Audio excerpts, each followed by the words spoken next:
Olá, estudantes do 7º ano. Neste vídeo vamos conversar sobre figuras de linguagem. Vamos analisar com mais detalhes duas figuras de linguagens que não são muito recorrentemente utilizadas no dia a dia e por isso é importante que nós façamos a revisão.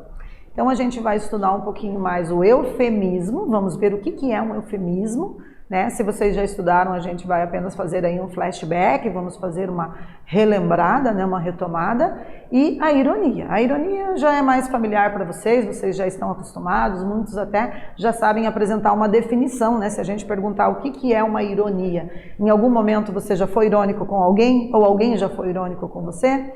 Então a gente sabe que a ironia consiste em dizer o contrário daquilo que você tem realmente a intenção de expressar, e é um pouquinho com mais detalhes que nós vamos ver aí ao longo dessa aula. Eu sou a professora Rosa Helena Bueno, estou aqui contribuindo com os conhecimentos dos alunos do 7º ano, parabenizo por estarem aí cuidando do intelecto de vocês e vamos ver aqui quais são os nossos objetivos. Então consistem em fazer a leitura e a interpretação de uma charge. Vamos reconhecer o efeito de sentido decorrente da escolha de uma determinada palavra ou expressão, compreender as figuras de linguagem, eufemismo e ironia. Então a gente vai estudar o eufemismo e a ironia a partir da leitura de uma charge. Então a charge, vocês sabem, é um texto que se apresenta com imagens e ilustrações que constituem a linguagem não verbal e palavras que constituem a linguagem verbal. Ela é muito semelhante às histórias em quadrinhos e às tirinhas, Só que a gente sabe que existem aí algumas diferenças entre esses três gêneros textuais.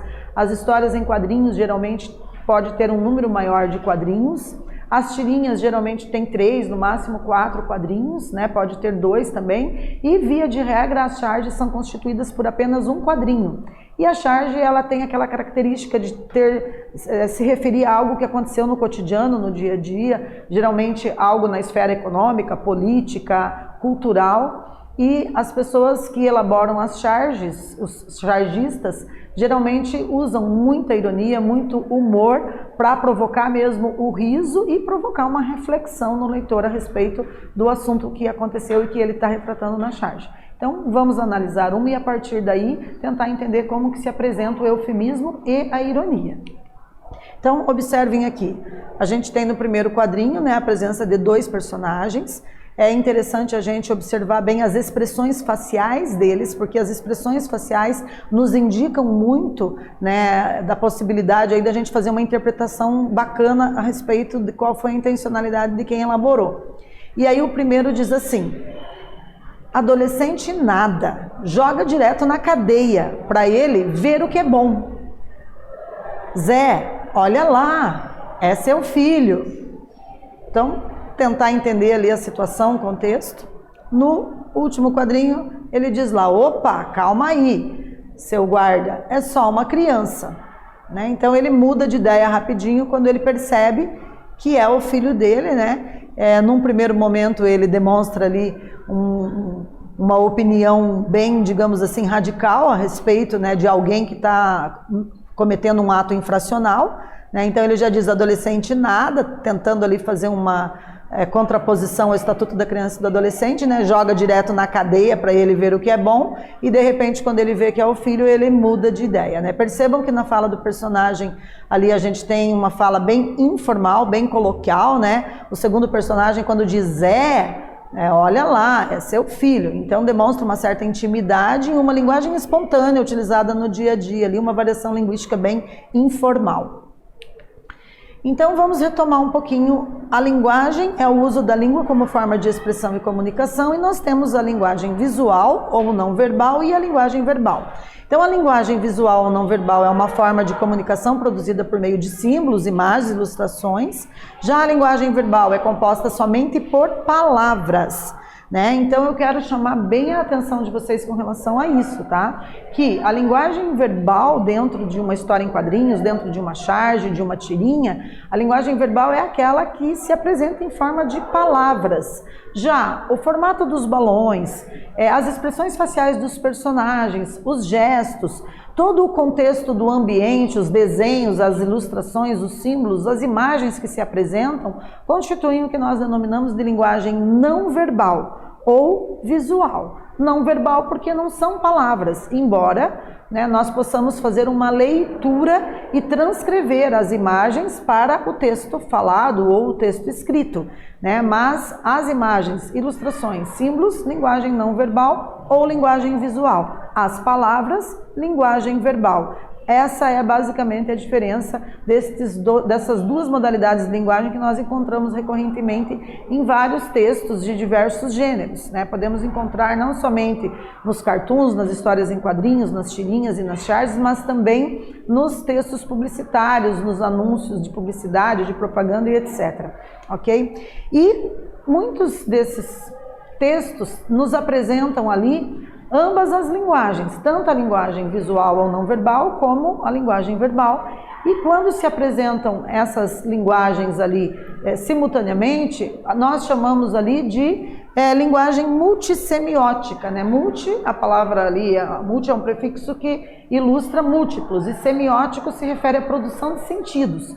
Né? E aí a gente tem uma linguagem que também chamamos de híbrida, né? Porque ela se mistura entre visual e verbal, ou também multimodal, né? Se apresenta ali de múltiplos modos, certo? Então, linguagem multissemiótica híbrida ou multimodal se refere ao momento em que nós pegamos o texto, nos vemos diante de um texto que é constituído não somente por palavras, que constituem a linguagem verbal, mas também por desenhos, símbolos, ilustrações que constituem a linguagem não verbal, né? A composição de ambas, linguagem visual, não verbal e linguagem verbal, constitui o que chamamos de linguagem multissemiótica, linguagem híbrida ou linguagem multimodal. Então, vamos para a nossa primeira atividade. Eu retomo de novo com vocês a charge, né? E aí a pergunta: o que você vê na imagem? Estabeleça a relação entre os textos verbal e não verbal. Então, agora vocês vão ter uma oportunidade de treinar e melhorar a proficiência na língua escrita, elaborando 2, 3 frases para dar conta de responder ao nosso enunciado. Não se esqueçam de escrever como que vocês percebem as expressões faciais também dos personagens, né? E analisando ali o todo do que constitui a linguagem verbal e não verbal, certo? Então, mãos à obra, vamos para a nossa primeira atividade.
E aí, pessoal, vamos ver como ficou a nossa sugestão de resposta. Se vocês responderam algo semelhante, que tem aí o mesmo sentido do que nós apresentamos como proposta, parabéns, estão no caminho certo. Né? Então, o que a gente colocou como sugestão? Vejam, a pergunta era, o que você vê na imagem? Estabeleça a relação entre os textos verbal e não verbal. Então, o texto não verbal mostra dois homens adultos. No primeiro quadro, um parece estar nervoso, enquanto o outro se mostra assustado. Já no segundo quadro, o personagem que parecia estar nervoso mostra-se igualmente assustado. Pelo texto verbal, percebe-se que a mudança completa de discurso de um dos personagens acontece quando ele percebe que o adolescente acusado era seu filho.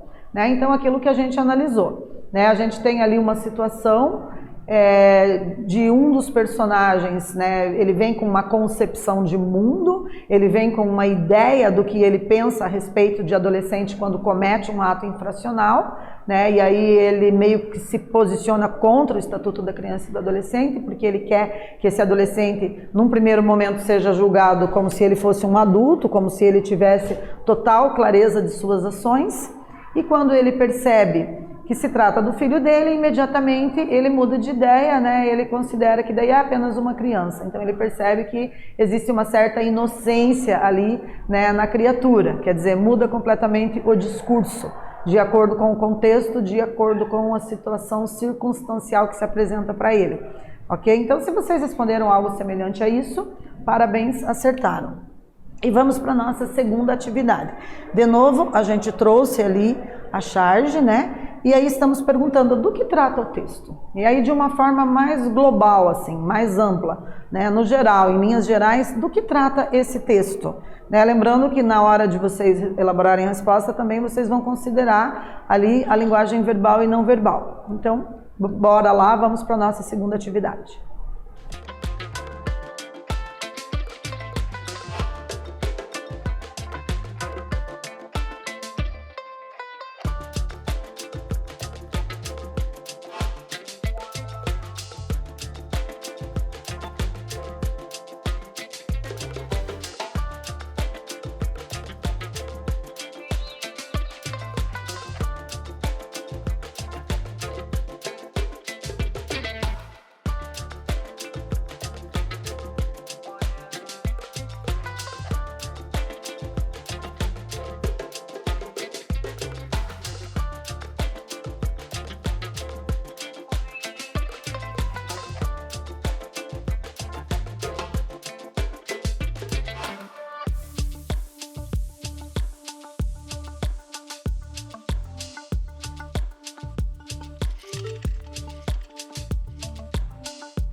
Retomando então, pessoal, vocês tinham aí na nossa segunda atividade, né, uma proposição de pensar em linhas gerais do que trata esse texto, né? Lembrando que esse texto é uma charge que se constitui ali de linguagem multissemiótica, híbrida ou multimodal, porque se apresenta ali por meio de palavras, né, as linguagens que a gente chama de linguagem verbal, as palavras presentes nos balões ali da fala dos personagens, e discurso não verbal ou visual, que são as imagens, ilustrações, expressões faciais dos personagens. Mas de uma forma mais global do que trata o texto, né? Então, se vocês responderam algo no sentido de que esse texto estabelece uma crítica à redução da maioridade penal, né? Vejam, a gente tem ali num primeiro momento o pai de um menino que provavelmente está cometendo um ato infracional, se posicionando contra, né? Ele se posiciona de uma forma extremamente radical, né, dizendo que adolescente tem que ir para a cadeia, né, ou seja, tem que ser julgado como se fosse adulto, né, e a gente sabe que, de acordo com o Estatuto da Criança e do Adolescente, com as legislações que nós temos, só considera a pessoa com a sua maioridade penal a partir dos 18 anos, ou seja, ela vai responder pelos seus atos infracionais como se fosse adulto a partir dos 18, a gente sabe que tem uma legislação específica para tratar a questão do adolescente quando ele está em autoria de ato infracional, e a gente tem uma situação bem irônica ali na charge, né, no momento em que o personagem muda de opinião, ele muda de concepção a partir do momento que se refere ali ao filho dele, certo? Então, essa seria a nossa proposição de resposta. Vamos retomar brevemente aqui, então, quais são as figuras de linguagem, né? A gente tem aqui uma definição, né, sobre figuras de linguagem, que são recursos usados na fala ou na escrita para tornar mais expressiva a mensagem transmitida. Então, vamos ver o eufemismo e a ironia. O eufemismo, pessoal, consiste numa suavização de expressões desagradáveis. Exemplo, essas pessoas faltaram com a verdade. Então, ao invés de eu ser ali direta e dizer, ó, vocês estão mentindo, essas pessoas estão mentindo, eu escolho outras palavras para provocar esse eufemismo, né? Um abrandamento na minha mensagem, né? Uma suavização. Então, eu falo de forma mais suave, ó, elas faltaram com a verdade. Né? Dizer que elas mentiram soa às vezes um tanto grosseiro, né? É uma linguagem meio violenta. Então, para não utilizar uma comunicação violenta, eu procuro recorrer ao eufemismo enquanto figura de linguagem. E também nós temos aqui a ironia, né, que sugere o contrário do que se afirma, de forma proposital. Essa vocês conhecem melhor. Exemplo, ele é tão rápido quanto uma tartaruga, né? Ou seja, ele é muito lento no final das contas. E vamos para a nossa terceira atividade. Então eu tenho aqui a retomada da charge que estamos analisando e a pergunta é: que figura de linguagem é usada na frase "é só uma criança"? Explique. Então vamos aí mais um momento de treinamento da língua escrita, né? Vocês vão elaborar aí uma, duas frases para dar conta de responder a nossa terceira atividade.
E aí, pessoal, conseguiram pensar, né, qual seria aí a nossa resposta correta para essa terceira atividade?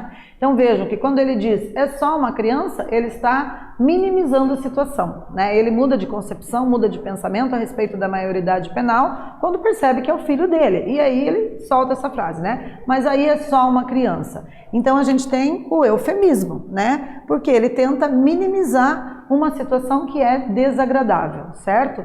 Então, nessa aula, a gente teve a oportunidade de fazer a leitura e a interpretação de uma charge.